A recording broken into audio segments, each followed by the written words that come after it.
Bismillahirrahmanirrahim. Assalamualaikum warahmatullahi wabarakatuh. Alhamdulillahi rabbil alamin. Wabihi nasta'inu wa ala umurid dunya waddin.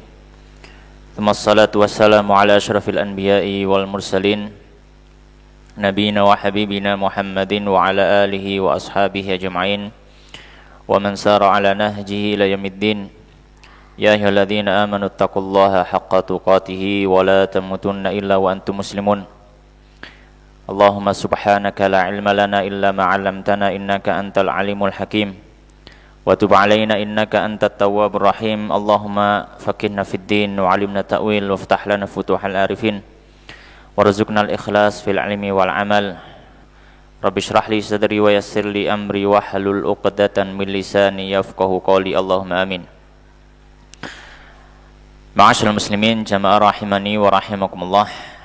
Alhamdulillah, kembali kita bersyukur pada Allah Subhanahu wa taala karena pada kesempatan malam hari ini Allah Subhanahu wa taala masih mengizinkan kita untuk bermajelis, untuk mendekatkan diri kepada Allah Subhanahu wa taala, bertakarrub kepada Allah Subhanahu wa taala dengan sebuah ibadah yang mulia, yaitu ibadah belajar agama Islam, mempelajari agama Allah Subhanahu wa taala dari Al-Qur'an, dari hadis-hadis Nabi sallallahu alaihi wasallam, dan juga dari penjelasan para ulama. Dan insyaallah pada kesempatan malam hari ini kita melanjutkan pembahasan dari kitab Al-Wajiz fil Khulasah fil Akhlaqil Islamiyah. Kitab Al-Wajiz yang mana kitab ini atau kitab Al-Khulasah, ya, kitab ringkasan daripada akhlak Islam, yang mana kitab ini ditulis oleh Syekh Abdul Hasan Musa Muhammad Ibn Abdurrahman hafizallahu ta'ala, yang mana kitab ini menghimpun penjelasan ringkas sebagai sebuah pengantar kita untuk mengetahui akhlak-akhlak Islam. Dan pada pertemuan yang sebelumnya kita sudah membahas tentang masalah fadail, keutamaan daripada akhlak-akhlak Islam, dan juga pembagian akhlak-akhlak Islam dari beberapa sudut pandang. Dan insyaallah pada malam hari ini kita melanjutkan pembahasan di mana musannif hafizallahu taala, beliau di sini membuat pembahasan atau bab tentang kekhususan daripada akhlak Islam. Ya, maka pembahasan akhlak itu adalah sebenarnya pembahasan yang sifatnya umum. Manusia tanpa memandang agama, dalam beberapa akhlak mereka akan mengikuti akhlak-akhlak yang baik tanpa memandang agama, karena sebagian akhlak memang dia berasal dari tabiat manusia. Akan tetapi akhlak Islamiyah memiliki kekhususan-kekhususan yang berbeda dengan akhlak-akhlak yang mungkin tidak ada di agama-agama lain. Maka di sini kita akan membahas beberapa sisi atau beberapa keistimewaan daripada akhlak Islamiyah ini. Maka di sini beliau mengatakan bismillahirrahmanirrahim. Qala al-musannif wa hafidhallahu ta'ala wa nafa'ana bi ilmi fid dunya wal akhirah. Khasaisul akhlaqil islamiyah, kekhususan akhlak-akhlak Islam. Yang pertama, beliau mengatakan awalan al-akhlaqul islamiyah rabbaniyatul masdar. Yang pertama, bahwasanya akhlak Islam ini landasan yang dipakai itu berasal dari pencipta alam semesta ini, yaitu Allah Subhanahu wa taala. Ini sebuah keistimewaan yang luar biasa. Jadi akhlak Islam ini sumber referensinya, sumber pendalilannya, landasan dalam penentuannya itu langsung dari pencipta alam semesta, termasuk pencipta manusia, yang mana pencipta manusia tentu lebih mengetahui terhadap manusia itu sendiri daripada manusianya. Ya. Karena pencipta pasti akan lebih mengetahui terhadap ciptaannya. Maka Allah Subhanahu wa taala sudah menetapkan syariat Islam. Di dalam syariat Islam ada berbagai macam hal yang disampaikan, termasuk di dalamnya adalah akhlak. Maka ini sebuah keistimewaan yang mana mungkin orang-orang selain Islam ketika mereka memandang terhadap sebuah akhlak, mereka hanya memandang dari sudut pandang subjektifnya sebagai seorang manusia. Menurut perasaannya, menurut pandangan dia sebagai manusia, itu adalah suatu hal yang baik, suatu hal yang mestinya memang dilakukan oleh yang namanya manusia. Ya, maka kita katakan ini tidak salah seutuhnya, ya, juga tidak benar seutuhnya. Tidak salah kenapa? Karena memang sebagian daripada akhlak-akhlak itu, ya, akhlak-akhlak yang baik yang juga diajarkan oleh Islam, memang dia sudah menjadi tabiat dasar manusia. Tapi juga tidak benar, ya, tidak benar secara keseluruhan. Karena apa? Karena mungkin sebagian yang dipandang manusia sebagai sebuah hal yang baik, sebagai sebuah hal yang baik, belum tentu dalam pandangan Allah Subhanahu wa taala melalui syariatnya itu adalah sebuah akhlak yang baik. Belum tentu. Ya. Kenapa? Karena pandangan manusia, sudut pandang manusia itu dipengaruhi oleh banyak faktor, termasuk yang paling besar adalah informasi dan lingkungan. Ya, informasi dan lingkungan. Ya. Kalau kita misalkan berada di negara-negara Islam yang cukup ketat dalam menerapkan syariat Islam, misalkan kita di Arab Saudi, kita berada di Mekah, ya, kita berada di Mekah. Misalkan ada seorang wanita berada di Mekah, kemudian dia berjalan tanpa menggunakan kerudung, orang akan berpandangan aneh dan tentu saja berpandangan sinis. Kenapa? Karena informasi dan juga lingkungan membuat pandangan semacam ini. Karena memang sudah dari dulu, ya, dan mereka juga tahu syariat Islam mengatur bahwasanya orang itu harus, seorang wanita harus berhijab. Tapi kalau misalkan kita ke negeri-negeri kafir, mungkin 10 tahun yang lalu di Amerika, terus kok pakai cadar, maka orang akan berpandangan sinis juga, memandang ini bukan pakaian yang bagus untuk dipandang oleh masyarakat negeri kafir, atau mungkin orang Amerika lah, misalkan orang Amerika, ya. Maka pandangnya subjektif, ya. Oleh karenanya kita sampaikan, ya, di antara keistimewaan akhlak Islam, akhlaknya itu, ya, langsung diatur oleh pencipta manusia sendiri, pencipta manusia sendiri. Sehingga apa? Sehingga tidak ada kesempatan manusia untuk menilai secara subjektif pribadi masing-masing, perasaannya masing-masing. Kenapa? Karena sudah ada standar. Dan itu fungsi daripada syariat. Syariat itu menjadi standar benar dan salah. Ya. Fa'ala kulli hal, maka ini keistimewaan yang pertama. Keistimewaan yang pertama. Ya. Dan ini luar biasa. Ya, dan ini luar biasa.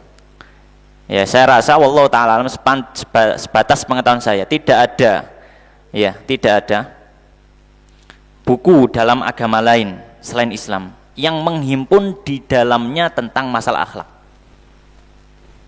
Menjelaskan, misalkan orang agama ini hendaknya akhlaknya A, B, C, D. Sebatas pengetahuan saya, pendek pengetahuan saya, tidak ada. Wallahu alam kalau misalkan ada, tapi sebatas pengetahuan saya belum ada. Yang ada adalah Islam. Bahkan para ulama sampai hari ini, sejak zaman dulu sampai hari ini menulis tentang masalah akhlak. Bahkan, ya, sebagian ulama kontemporer, sebagian ulama hari ini, bahkan mereka menulis secara khusus dan menjadi mausu'ah. Ada kitab judulnya Mausu'atul Akhlaqil Islamiyah. Mausu'ah itu ensiklopedia. Bayangkan, menjadi sebuah ensiklopedia tersendiri tentang apa? Akhlak. Itu menjelaskan bagaimana memang Islam ini agama yang juga mengatur akhlak. Ya. Makanya beliau mengatakan qala al-akhlaqul islamiyah masdaruha kitabullah ta'ala wa sunnatin nabi sallallahu alaihi wasallam. Maka akhlak Islam ini sumbernya, referensinya adalah Al-Qur'an dan hadis Nabi sallallahu alaihi wasallam. Itu sumber primernya, sumber utama. Nanti ada beberapa hal yang lainnya. Ya, tapi sumber landasan utamanya adalah Al-Qur'an dan juga hadis Nabi sallallahu alaihi wasallam. Maka beliau mengatakan fala madkhala fiha lil ara'il basyariyah awil anzimatil wad'iyah fahiya min tasyri'i rabbil alamin. Maka beliau mengatakan maka tidak ada campur tangan dari pandangan-pandangan pribadi manusia dalam masalah apa? Syariat ataupun aturan-aturan yang dibuat oleh manusia sebagai sebuah akhlak. Tidak ada campur tangan manusia dalam hal ini. Kenapa? Karena dia langsung dari Allah Subhanahu wa ta'ala. Ya. Baik, itu keistimewaan yang pertama. Keistimewaan yang kedua, beliau mengatakan tsaniyan asyumul wat takamul. Ya. Keistimewaan yang kedua, akhlak Islam itu, pembahasan akhlak dalam Islam itu sangat sempurna dan sangat lengkap. Pembahasan akhlak di dalam Islam sangat sempurna dan sangat lengkap. Ya. Sempurna karena yang menjelaskan itu adalah Rasulullah SAW berlandaskan dari wahyu. Maka tidak ada kekurangan dalam wahyunya Allah Subhanahu wa ta'ala. Dan sangat lengkap karena akhlak Islam menyentuh semua bagian dalam kehidupan manusia.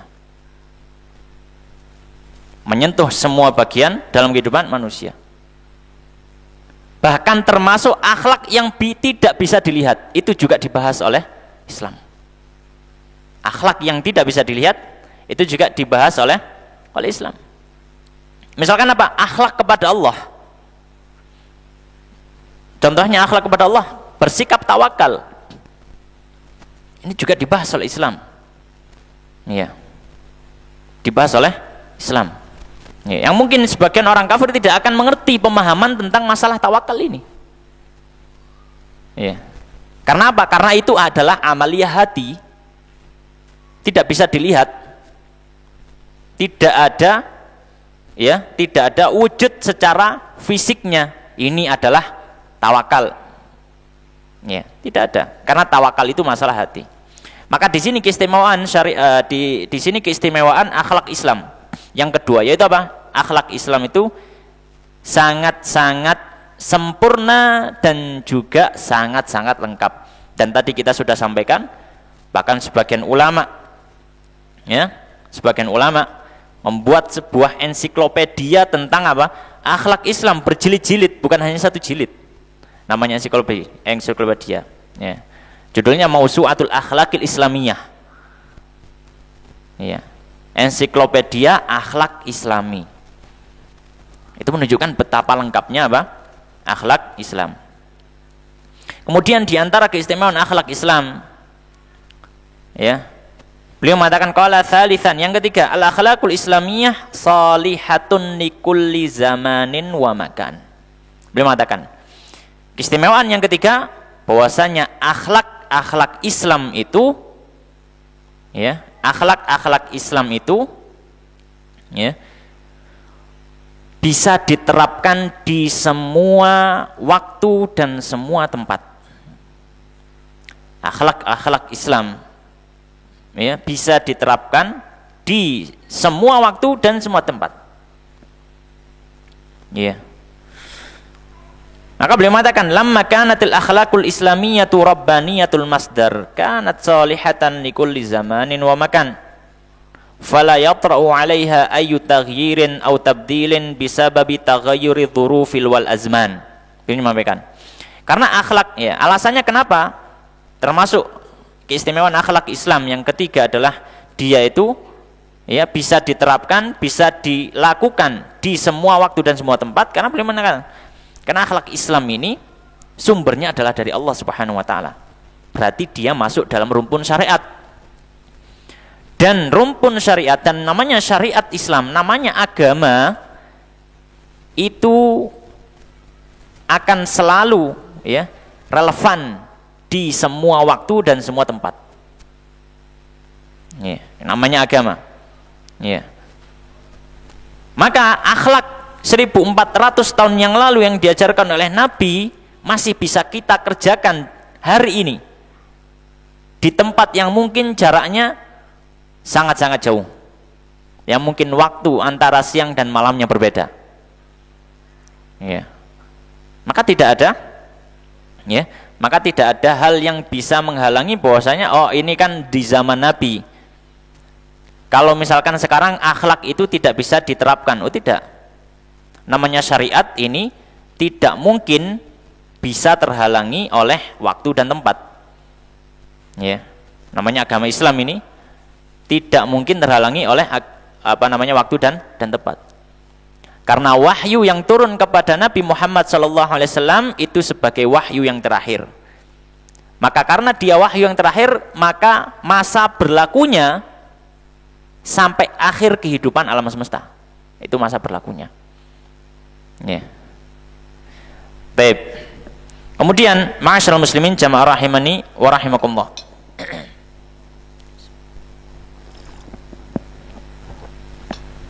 Kemudian keistimewaan yang keempat, beliau mengatakan qala rabi'an al-mas'uliyatu. Ya. Yang keempat di antara keistimewaan akhlak Islam, ya, di antara keistimewaan akhlak Islam akan membuat orang merasa bertanggung jawab. Akhlak Islam akan membuat orang merasa bertanggung jawab. Ya. Oleh karenanya beliau mengatakan, al-akhlaqul islamiyyatu taj'alul insana mas'ulan amma yasduru minhu fi kulli jawanibil hayati sawa'an kanat hadhil mas'uliyatu jama'iyatan aw fardiyatan.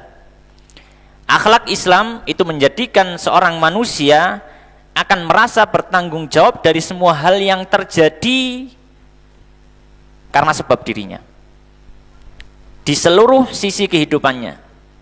Ya, baik tanggung jawab ya secara bersama dalam kemasyarakatan atau individu.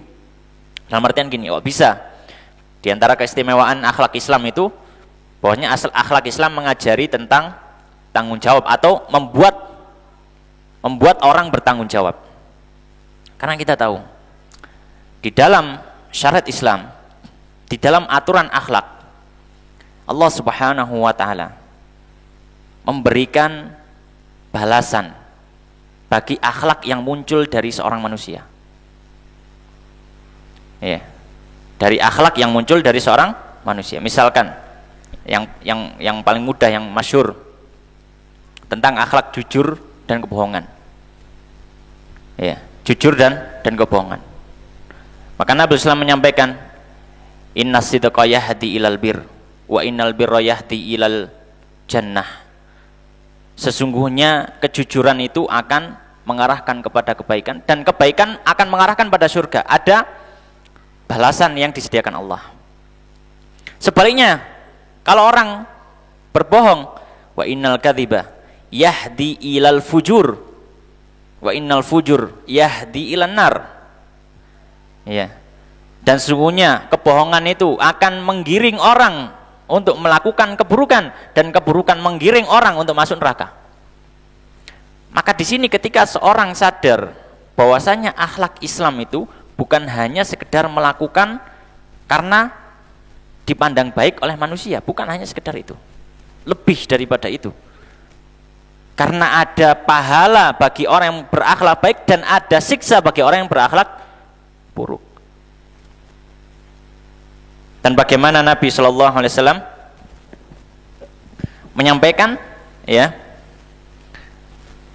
kepada sahabat Mu'adz tentang masalah menjaga lisan, berkata-kata supaya tidak melakukan kata-kata yang bernilai maksiat. Nabi menyampaikan kepada sahabat Mu'adz, "Thaqilatka ummuka ya Mu'adz, wa hal yakubbun nas finnari ala wujuhim aw ala manakhirim ila hasaidu alsinatihim." Celaka kamu Mu'adz, bukankah orang disiksa di neraka, diseret di dalam neraka, ditelungkupkan di atas wajahnya atau hidungnya, diseret, dimasukkan ke dalam api neraka hanya karena ucapan. Ucapan tentu saja masuk dalam kategori akhlak. Ya. Maka di sini orang yang memahami akhlak Islam secara lengkap semacam ini, maka dia akan bertanggung jawab, merasa bertanggung jawab. Wah ya, ini tanggung jawab saja. Ini tanggung jawab saya. Maka orang akan berusaha, merasa bertanggung jawab, akan berusaha. Ya, akan berusaha. Dan tanggung jawab ini, ya. Dan tanggung jawab ini juga berlaku bukan hanya sifatnya individu, bahkan secara masyarakat, secara kolektif, orang banyak. Juga dia akan merasa bertanggung jawab terhadap lingkungannya. Ya, bertanggung jawab terhadap apa? Lingkungannya. Oleh karena syariat Islam memotivasi, mendorong pengikutnya untuk apa? Selalu memberikan nasihat-nasihat yang baik kepada saudaranya. Hakul muslim al muslim sid, diantara yang disebutkan ada idastan sahaka fansah lahu. Hak seorang muslim dengan muslim lainnya ada 6, dan berarti khams ada 5. Diantaranya Pak, jika minta nasihat, nasihati dengan baik. Ya. Dan Nabi SAW menyampaikan ad-dinu nasihah, agama Islam itu isinya adalah nasihat. Isinya adalah nasihat. Ya. Maka di sini kalau misalkan ada sebuah kemungkaran, maka termasuk syariat adalah hendaknya diupayakan untuk dihilangkan kemungkaran tersebut. Ya, dihilangkan kemungkaran tersebut. Ya. Baik, ma'asyiral muslimin jamaah rahimani wa rahimakumullah. Maka ini adalah keistimewaan yang keempat. Bahwasanya akhlak Islam membuat seseorang akan merasa bertanggung jawab. Dan ini penting. Sehingga apa? Sehingga dia tidak dengan mudah begitu saja meninggalkan akhlak tersebut.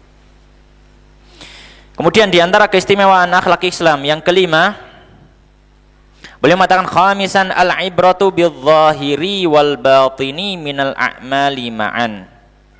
Ya. Beliau menyampaikan bahwasanya akhlak Islam ini diantara keistimewaan adalah dia ya memandang kebaikan dari sisi zahir dan batin. Ya, akhlak Islam itu memandang kebaikan dari sisi zahir dan batin. Ya. Ya. Maka ini diantara keistimewaan akhlak Islam juga. Oleh karenanya beliau mengatakan al-akhlaqul islamiyah la taktafi bil-zahir minal amali faqat bal yamtaddul hukmul yashmala an-nawaya wal maqasid. Beliau menyampaikan akhlak Islam ini tidak hanya mengatur hal yang sifatnya terlihat, tapi apa? Tapi juga yang ada di dalam hati. Oleh karenanya Nabi SAW menyampaikan innamal a'malu binniyat. Ya.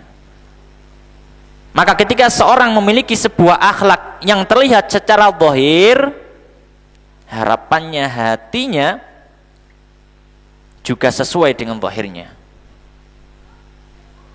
Dan itu keistimewaan Islam.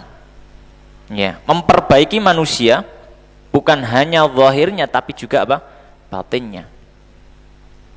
Dan tadi di awal kita sudah sampaikan, ya, bahwasanya karena akhlak Islam ini adalah akhlak yang syamil kamil, yang sempurna dan begitu lengkap, sampai apa? Urusan hati juga diatur. Diatur akhlaknya kepada Allah Subhanahu wa taala. Ya. Perasaan kasih sayang kepada sesama makhluk. Ya. Dan seterusnya. Ya. Baik, ma'asyiral muslimin, jamaah rahimani wa rahimakumullah. Ya. Bahkan Nabi SAW juga menyampaikan innallaha la yanzuru ila suwarikum wala ajsamikum walakinallaha yanzuru ila qulubikum wa a'malikum wa qulubikum wa a'malikum. Sesungguhnya Allah Subhanahu wa taala tidaklah melihat kepada fisik-fisik kalian, penampilan kalian, tidak hanya melihat kepada itu. Tapi Allah melihat kepada hati. Allah menilai hatinya. Maka bisa jadi ada orang yang dia berakhlak di hadapan manusia luar biasa, memiliki adab yang luar biasa, tapi hatinya ya 180 derajat berbeda dengan zahirnya. Dan ini seperti orang-orang munafik, ya, yang mana mereka menunjukkan kebaikan tapi di dalam hatinya adalah permusuhan dan kebencian. Ya, maka ini tidak diperbolehkan. Maka Islam mengatur hal tersebut, sehingga ini termasuk keistimewaan daripada akhlak Islam. Kemudian ma'asyiral muslimin jamaah rahimani wa rahimakumullah. Yang berikutnya, yang keenam, keistimewaan akhlak Islam. Yang keenam,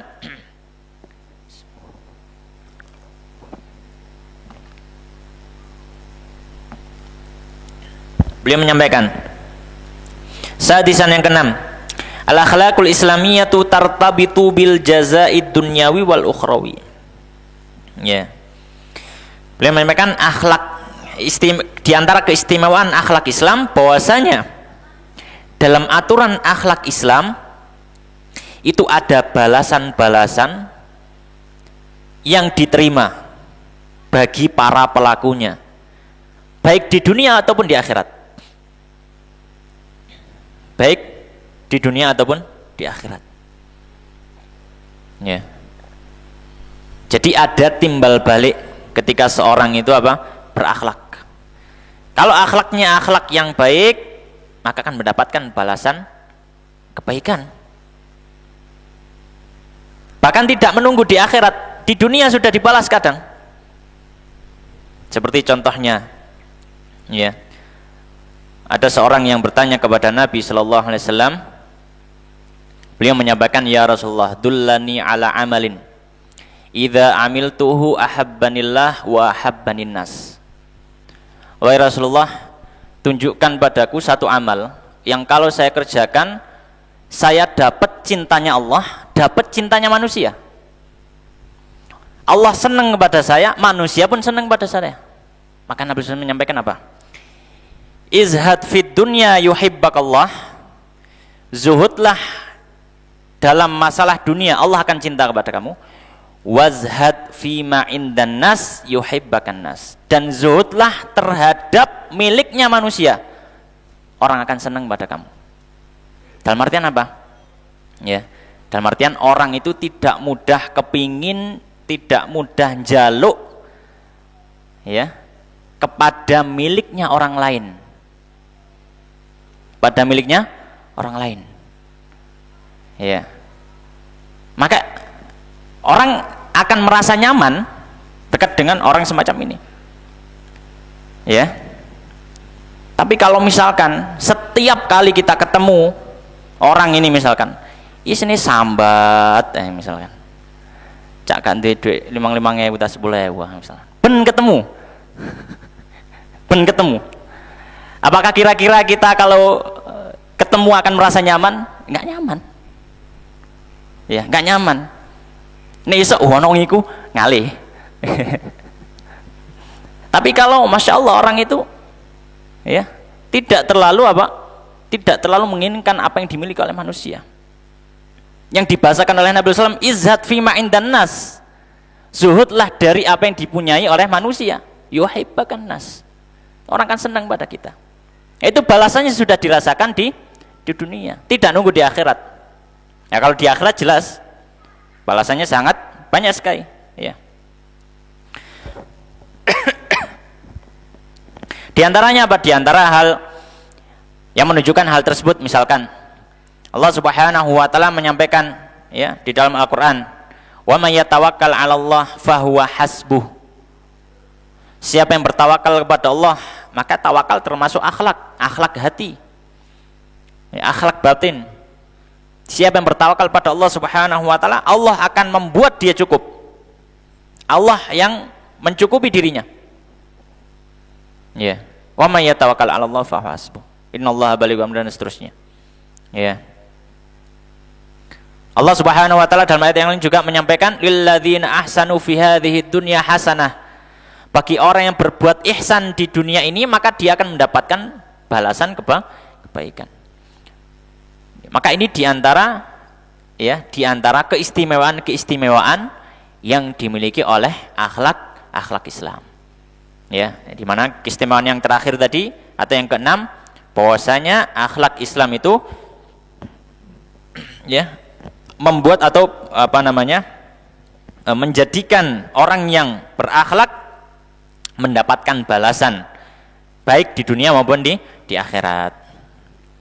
Baik, ma'asyiral muslimin jamaah rahimani wa rahimakumullah. Kemudian pembahasan yang kedua pada kesempatan malam hari ini, ya, yang ditulis oleh musannif di sini setelah beliau membahas tentang keistimewaan daripada akhlak Islam, maka beliau membahas pembahasan lain. Apa pembahasannya? Pembahasannya adalah tentang wasilah-wasilah atau cara-cara atau upaya, ya, upaya supaya kita mendapatkan atau memperbaiki akhlak-akhlak kita. Jadi upaya yang bisa kita lakukan dalam rangka mendapatkan akhlak yang belum kita miliki atau menyempurnakan akhlak yang sudah ada pada kita. Ya. Dan pada pertemuan keberapa itu sebelumnya kita sudah sampaikan bahwasanya akhlak manusia itu ada yang memang sifatnya gharizi. Ya. Tabi'i, memang sudah bawaan lahir. Tapi ada juga yang perlu latihan. Ya. Wa man yatasabbar yusabbirullah. Innamal hilmu bitahallum, kan gitu. Siapa yang latihan sabar dibuat sabar. Latihan dulu. Siapa yang sesungguhnya perasaan lembut itu didapat dengan dilatih. Ya. Maka perlu upaya-upaya yang kita lakukan untuk apa? Mendapatkan sebuah akhlak yang belum kita miliki atau mungkin menyempurnakan akhlak yang sudah ada pada tabiat kita. Maka ini ada beberapa cara. Ada beberapa wasilah yang beliau sampaikan di sini. Ya. Di antara yang pertama beliau mengatakan, yang pertama tashihul akidah.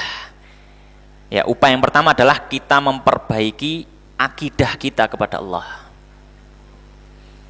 Memperbaiki akidah kita kepada Allah Subhanahu wa taala. Maka ini penting.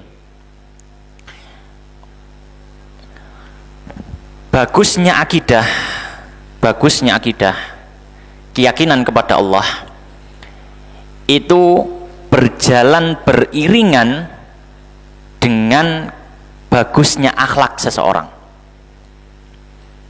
Maka ini yang perlu kita ketahui, perlu kita memandang kepada diri kita masing-masing.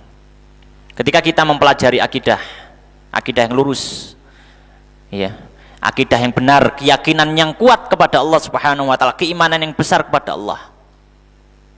Ya.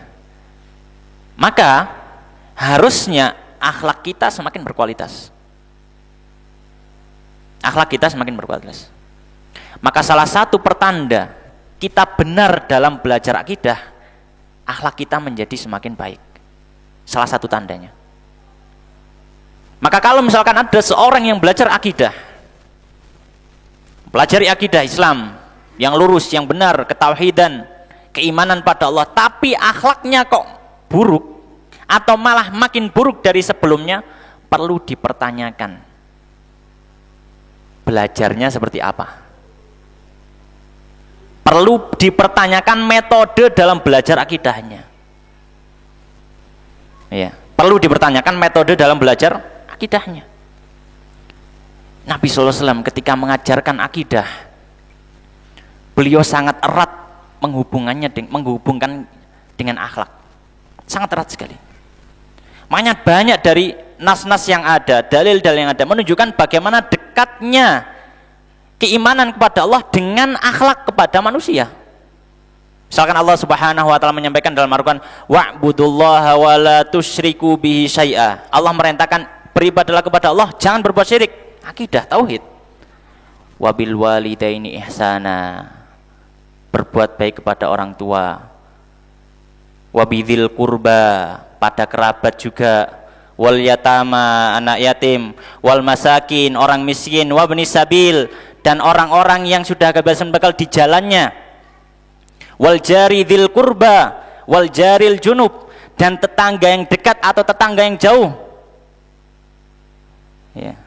Maka Allah menggandengkan. Makanya tadi kita sampaikan, harusnya belajar akhlak, belajar akidah itu sejalan dengan akhlaknya.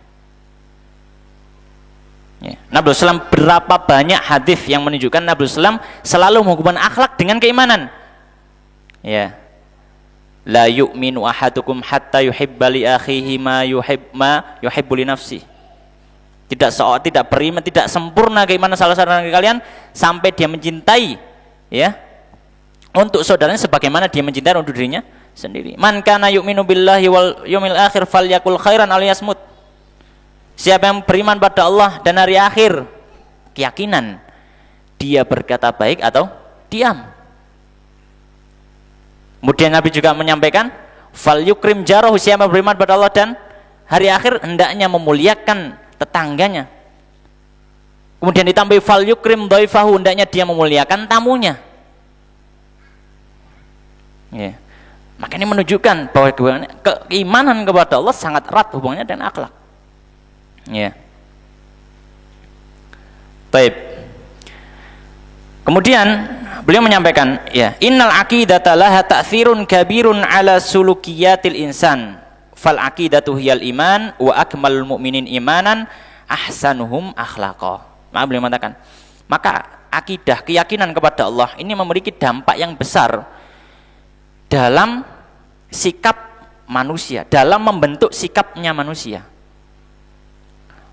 Maka yang dimaksud dengan akidah di sini adalah keimanan. Sedangkan Nabi SAW menyampaikan akmalul mu'minin imanan ahsanuhum khuluqa. Orang beriman, ya, yang paling sempurna imannya adalah yang paling baik akhlaknya. Maka harus jalan. Ya. Oleh karenanya orang yang lurus akidahnya hendaknya dibarengi dengan akhlak yang lurus. Ya. Dan salah satunya adalah ya tadi, ketika kita membuat keimanan kita semakin besar kepada Allah, maka kita semakin takut dengan ancaman-ancaman Allah Subhanahu wa taala. Ya. Dalam satu hadis, ya, Nabi Shallallahu Alaihi Wasallam, ya, beliau menyampaikan bahwasanya tuftahu abwabul jannah kulla yaumil itsnaini wal khamis, ya, fayufaru man la yusyriku bi syai'a. Dibuka pintu surga itu pada hari Senin dan Kamis. Diampuni semua orang yang tidak berbuat syirik kepada Allah Subhanahu wa taala. Ya. Illa rajulani bainahuma syahna atau kama qala sallallahu alaihi wasallam. Kecuali dua orang yang sedang memiliki pertengkaran. Gak wawuh. Kata Nabi sallallahu alaihi wasallam, tidak dapat ampunannya Allah. Dua orang yang dia bertengkar bukan karena Allah, tapi karena urusan-urusan duniawi. Padahal dia sesama muslim. Bainahuma syahna. Ya. Kemudian dikatakan faqila anziru, ya, hatta yastaliha anziru hatta yastaliha anziru hatta yastaliha. Sampai dikatakan, ya, maksudnya Allah menyampaikan kepada para malaikatnya, biarkan dua orang ini sampai keduanya islah. Biarkan dua orang ini sampai akur lagi. Biarkan keduanya orang ini sampai akur lagi. Baru diampuni oleh Allah Subhanahu wa taala. Ya. Maka orang yang beriman pada Allah melihat ancaman-ancaman Allah Subhanahu wa taala terhadap akhlak-akhlak buruk. Maka keimanan atau keyakinan semacam ini tidak akan muncul kecuali orang harus mempelajari akidah dengan benar. Keyakinan dia kepada Allah dan janji-janjinya. Baik, kemudian masyaallah muslimin jamaah rahimani wa rahimakumullah. Yang kedua, cara atau upaya yang kita bisa lakukan supaya mendapatkan akhlak atau memperbaiki akhlak kita adalah berdoa. Berdoa kepada Allah Subhanahu wa taala. Ya. Dalam hadis Nabi SAW menyampaikan ad-du'a'u silahul mu'min. Doa itu senjatanya orang mukmin. Ya. Dalam hadis yang lain ad-du'a huwal ibadah. doa itu adalah ibadah. Dalam lafadz yang lain yang disebutkan oleh sebagian ulama hadisnya dhaif, tapi maknanya sahih. Ad-du'a mukhul ibadah. Doa itu inti daripada ibadah. Ya. Maka cara yang kedua atau upaya yang kedua adalah berdoa. Ya. Dan dalam beberapa kesempatan Nabi Islam juga berdoa kepada Allah meminta akhlak yang baik. Di antaranya, ya, dalam satu hadis Nabi Islam berdoa, Allahumma jannibni munkaratil akhlaqi wal ahwa. Beliau berdoa kepada Allah, ya Allah jauhkanlah aku dari akhlak-akhlak yang buruk dan hawa nafsu yang buruk. Ya. Dalam hadis yang lain diriwayatkan Imam Muslim, Nabi Islam berdoa, Allahumma hdihni li ahsanil akhlak. Ya Allah tunjukkanlah aku kepada akhlak yang terbaik. Ya. Maka di sini menunjukkan bahwasanya doa, maka kita meminta kepada Allah Subhanahu wa taala. Ya.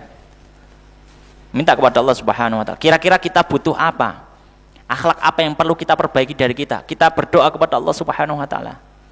Ya Allah berikanlah, misalkan ada orang yang tidak diberikan kesabaran, dia meminta kepada Allah, ya Allah berikanlah kesabaran. Tidak diberikan kelembutan, ya Allah berikanlah hamba hati yang lembut. Tidak diberikan kejujuran, ya Allah mudahkanlah hamba dalam berucap yang jujur. Tidak diberikan kedermawanan, diberikan kebakhilan, ya Allah aku berlindung darimu sifat bakhil dan sifat-sifat yang lainnya, akhlak yang lainnya. Berdoa kepada Allah Subhanahu wa taala. Ya. Dan diantara wasilah yang ketiga, upaya yang ketiga yang kita lakukan, ya, yaitu adalah dengan mujahadah. Apa mujahadah? Mujahadah itu latihan. Latihan. Ya, itu mujahadah. Allah Subhanahu wa taala menyampaikan walladzina jahadu fina lanahdiyannahum subulana.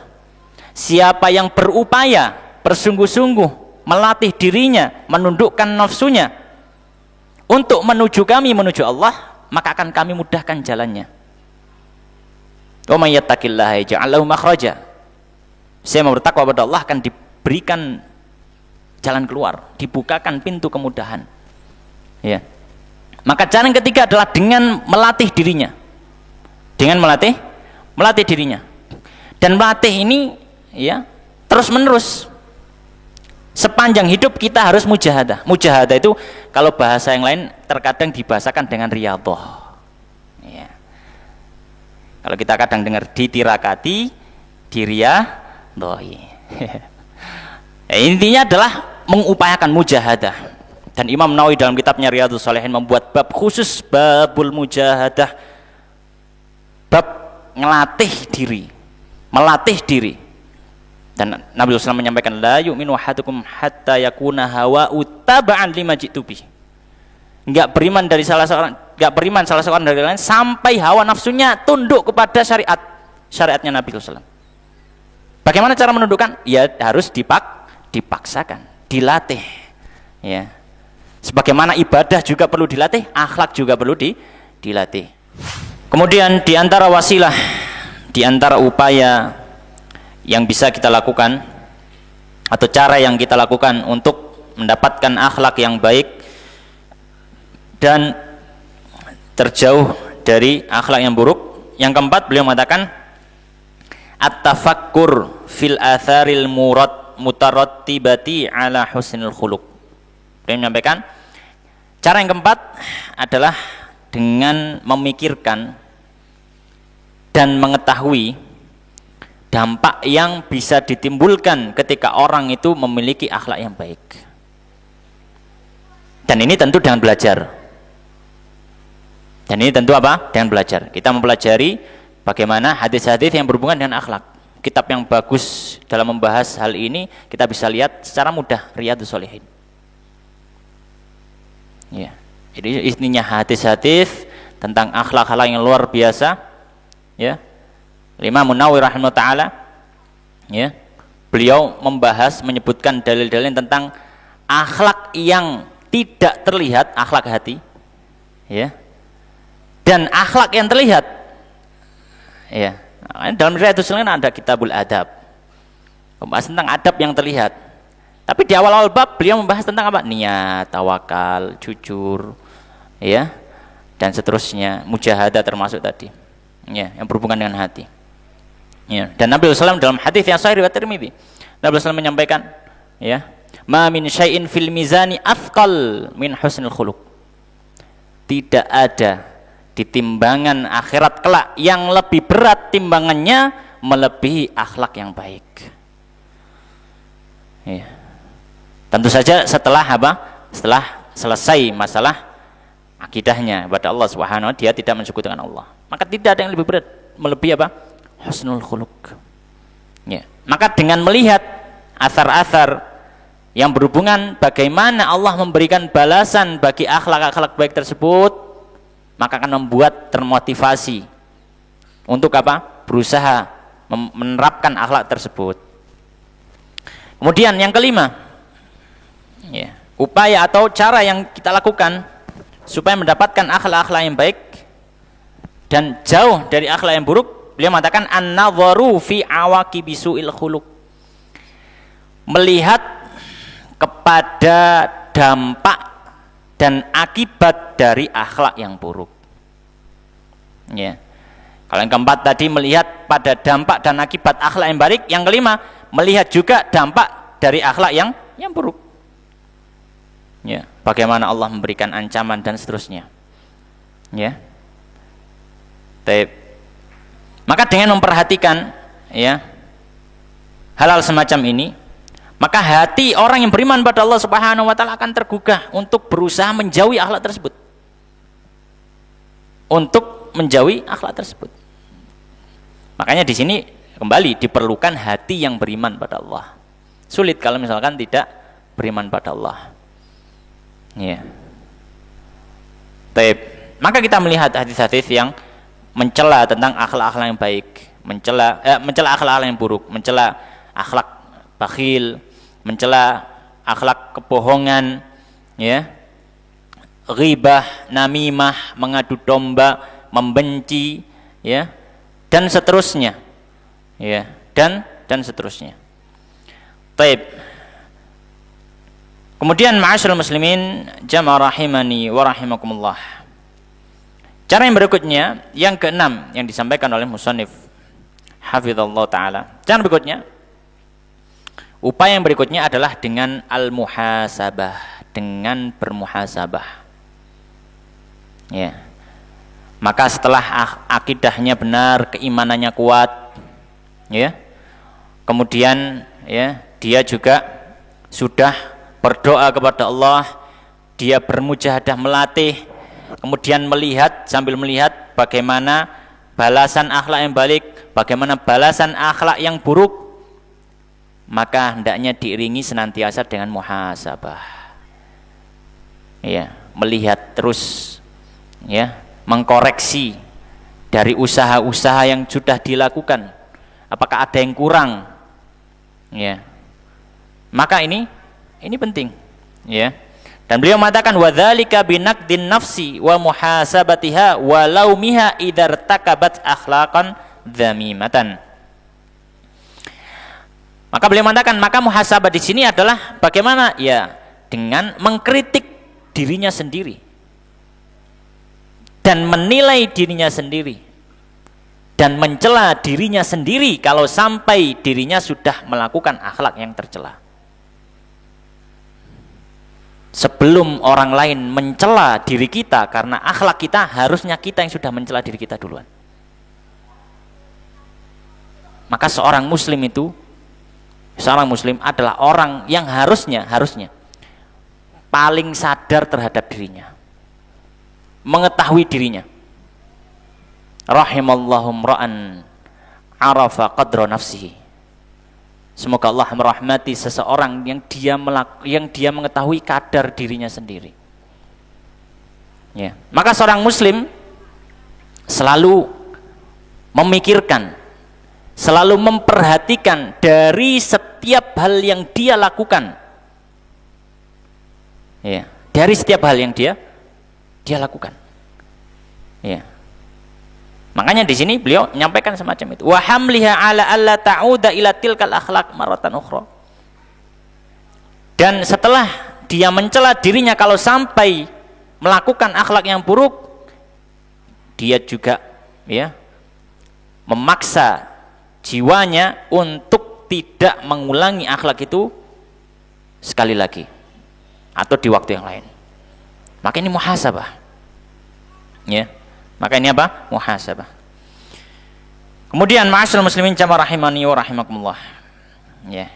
Cara yang berikutnya dalam upaya kita untuk mendapatkan akhlak yang baik dan menjauhi akhlak yang buruk adalah dengan apa? Yang ketujuh beliau mengatakan musahabatul akhyari wa ahlil akhlaqil fadilah. Ya. Bersahabat. Ya, berkawan, berteman dengan orang-orang yang punya akhlak yang baik. Ya. Hadis yang masyhur Nabi sallallahu alaihi wasallam menyampaikan almaru ala dini khalilihi falyanzur man yukhalilah. Ya. Seseorang itu sesuai agama teman dekatnya. Agama di sini bukan hanya masalah ibadah, termasuk juga akhlak.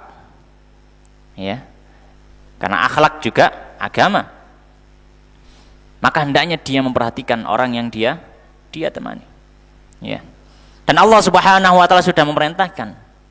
Allah Subhanahu dalam ayatnya, ya, Allah berfirman, ya ayyuhalladzina amanu taqullaha wa kunu ma'as shadiqin. Wahai orang-orang beriman, bertakwalah kepada Allah dan hendaklah kalian itu bersama orang-orang yang jujur. Wa kunu ma'as shadiqin. Ya. Maka hendaknya ya seseorang berusaha untuk mencari ya teman-teman yang memang memiliki akhlak yang baik supaya apa? Tertular dengan akhlak tersebut. Oleh karenanya beliau mengatakan ya, fahadzal amru min a'dhami ma yurabbi ala makarimil akhlak wa ala rusukhiha fin nafs. Beliau menyampaikan, maka perkara ini ya, teman ini, maka ini adalah ya perkara yang paling besar yang bisa mempengaruhi terhadap kebaikan akhlak seseorang. Dan akhlak itu bisa menancap di dalam hatinya adalah dengan teman tersebut. Ya. Adalah dengan teman tersebut.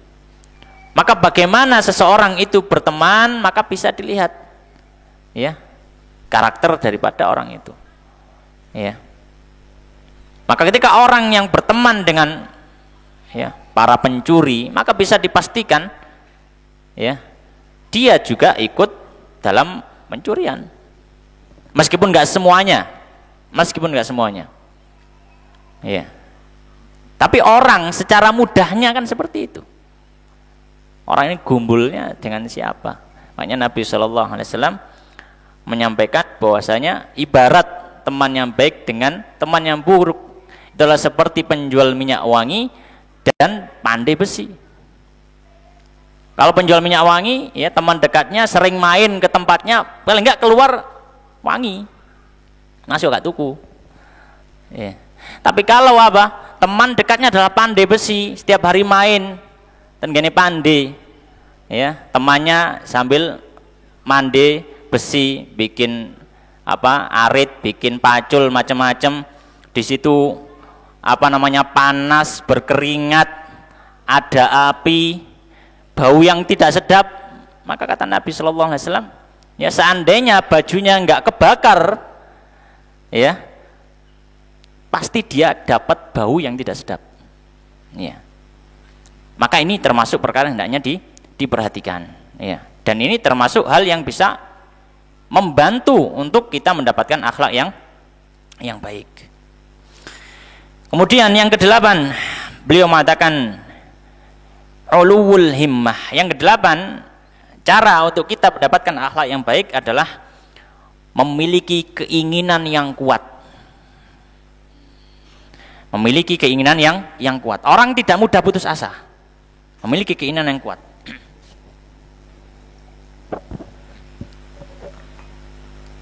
Maka beliau mengatakan, fa'ulul himmah yastalzimul jidda wal iba wa nishdanal ma'ali wa tatlabal kamal. Maka beliau mengatakan, maka orang yang memiliki keinginan yang kuat maka orang itu tentu akan bersungguh-sungguh, ya, dan tidak akan peduli dengan kegagalan, ya. Tidak akan peduli dengan apa? Kegagalan, ya. Dan dia semangat untuk mendapatkan hal-hal yang bagus dan berusaha untuk mendapatkan kesempurnaan. Orang kalau apa punya keinginan yang kuat, ya. Kenapa perlu, ya? Ini termasuk cara, ya, harus menata keinginannya, karena di dalam berusaha mendapatkan akhlak kita perlu mujahadah. Mujahadah itu kalau tidak memiliki keinginan yang kuat, maka dia ya akan terjatuh. Ketika dia berusaha ternyata nggak berhasil. Orang yang ya sudah nggak semangat, ya sudah wis kayak gak cocok misalkan, akhirnya dia akan tinggalkan. Tapi orang yang punya keinginan yang kuat, maka dia akan berusaha. Misalkan ketika dia berusaha untuk melatih kesabarannya, ya, dalam satu peristiwa gagal, dia coba lagi. Peristiwa lain gagal, dia coba lagi, dan seterusnya. Ketika orang memiliki keinginan yang kuat, ya. Baik. Kemudian, ma'asyiral muslimin jamaah rahimani wa rahimakumullah. Cara yang ke-9, ya, supaya mendapatkan akhlak yang baik, beliau mengatakan qala at-tawasi bi husnil khuluq. Saling memberikan nasihat dan wasiat dengan akhlak-akhlak yang baik. Saling memberikan nasihat dan wasiat dengan akhlak-akhlak yang baik. Ya. Maka hendaknya, ya, seorang teman, ya, memotivasi saudaranya untuk berakhlak baik. Temannya juga gitu, ketika melihat saudaranya berakhlak yang baik, diberikan motivasi, diberikan nasihat, tentu saja dengan cara-cara yang hikmah, cara-cara yang bijaksana, cara-cara yang baik. Ya, karena ini adalah diantara keistimewaan agama Islam. Ya. Nabi SAW menyampaikan al-muslimu lil muslimi kal bunyan yashuddu ba'dhum ba'dha. Seorang muslim dengan muslim lainnya seperti bangunan, satu bangunan yang saling menguatkan. Yang saling menguatkan. Ya. Dan juga Nabi SAW, ya, sudah mengibaratkan mathalul muslimin atau mathalul mu'minin kal jasadil wahid. Permisalan seorang mukmin itu seperti satu tubuh. Ya. Idashtaka udwun tada'a sa'ira jasadihi, ya, bil alami wal humma, bil alami wal humma. Jika ada satu anggota tubuhnya yang merasa sakit, akan ngajak yang lain, anggota tubuh yang lain juga ikut merasakan sakit, merasakan demam, kalau sakitnya demam. Ya. Maka dengan saling memberikan wasiat, nasihat yang baik tentunya, dengan cara-cara yang baik, maka ini akan membantu seorang untuk mendapatkan akhlak yang baik. Kemudian yang ke-10, beliau mengatakan termasuk cara untuk mendapatkan akhlak yang baik adalah idamatun nadhar fi siratin nabawiyah. Melihat kepada biografi Nabi sallallahu alaihi wasallam. Ya. Ini termasuk, ya, hal yang perlu kita pelajari adalah melihat biografinya Nabi sallallahu alaihi wasallam. Ya. Kalau mungkin nggak bisa hadir di kajian yang membahas tentang biografinya Nabi, paling nggak kita punya buku sirahnya Nabi, kemudian kita baca bagaimana akhlak Nabi luar biasa. Ya, buku yang bagus dalam masalah ini bisa dilihat, misalkan kitabnya Imam Tirmidzi, beliau punya kitab Asy-Syama'il Muhammadiyah. Sifat-sifat karakteristiknya Nabi Shallallahu Alaihi Wasallam, bagaimana akhlak beliau, sifat fisik dan sifat non fisiknya Nabi dijelaskan oleh Imam At-Tirmidzi rahimahullah taala dalam Syama'il Muhammadiyah. Ya, maka bisa dilihat di situ bagaimana lembutnya Nabi, jujurnya Nabi, sabarnya Nabi, ya, dan seterusnya. Ya, maka dengan melihat kepada biografi Nabi, sifatnya Nabi, harapannya Pak menjadi percontohan bagi kita sebagai seorang muslim. Ya. Laqad kana lakum fi Rasulillahi uswatun hasanatun liman kana yu'minu billahi wal yawmil akhir. Sesungguhnya pada diri Nabi ada contoh tauladan. Tapi catatannya bagi orang yang beriman kepada Allah dan hari akhir. Karena tadi hal semacam ini akan sulit diwujudkan ketika orang tidak beriman pada Allah dengan sebenar-benar keimanan. Kemudian yang terakhir, ma'asyiral muslimin jamaah rahimani wa rahimakumullah, di antara cara kita untuk mendapatkan akhlak yang baik, beliau mengatakan yang ke-11, an-nadharu fi siyari sahabatil kiram wa ahlil fadli wal hilmi. Beliau menyatakan yaitu dengan melihat kepada biografi para sahabat dan para ulama. Ya, biografi para sahabat dan para ulama, orang-orang soleh. Ya. Makanya beliau mengatakan fasalafu minas sahabati at-tabi'in wa tabi'ihim hum a'lamul huda wa masahibud duja wa humul ladzina warithu an Rasulillah sallallahu alaihi wasallam hadiyahu wa samtahu wa khuluqah fan nadhar fi siyarihim wal ittila' ala ahwalihim yab'atsu 'ala ta'assi bihim wal iktida'i bihadihim. Beliau menyampaikan, maka orang-orang yang terdahulu dari para sahabat, ya, para ulama dari kalangan tabi'in, orang-orang soleh dari mereka, tabi'ut tabi'in, dan para ulama setelahnya, orang-orang soleh setelahnya, mereka adalah pewaris Nabi Shallallahu Alaihi Wasallam, yang mereka mengikuti petunjuknya Nabi, bahkan sampai akhlaknya dan seterusnya. Maka ketika melihat kepada biografi mereka, maka harapannya hal itu bisa mendorong seorang untuk juga mengikuti dari orang-orang soleh tersebut. Ya, sebagaimana juga disyaratkan Allah Subhanahu Wa Taala, ya ayyuhalladzina amanu taqullaha wa kunu ma'as-shadiqin. Wahai orang bertakwa pada wahai orang-orang yang beriman, ya, bertakwalah pada Allah dan hendaknya kalian bersama dengan orang-orang yang jujur. Maksudnya orang yang jujur ini, ya, orang-orang yang berakhlak mulia. Masuk diantaranya adalah orang-orang soleh yang telah mendahului kita.